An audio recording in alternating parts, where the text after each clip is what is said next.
د کونړ والي وایي د پاکستان پوځ پر شلتن ولسوالۍ 220 مرمۍ راویشتلي دي. د کونړ والي وایي پاکستاني پوځیانو د دې ولایت د شلتن ولسوالۍ پر غرنیو سیمو د توپونو سلګونه مرمۍ ویشتې دي.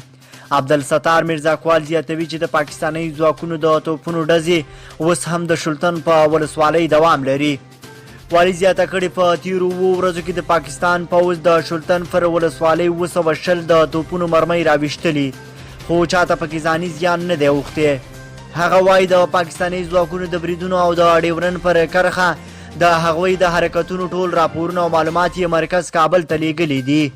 شاوخوا 9 کاله کېږي چې د پاکستان پوځ د کونړ پر خاوره د توپونو ډزې کوي، چې تر دې دمه یې ګڼو کسانو ته مکژوب لاړولي او سلګونه کورنۍ د خپلو کورونو پرېښودلو او کډوالۍ ته اړ کړي دي.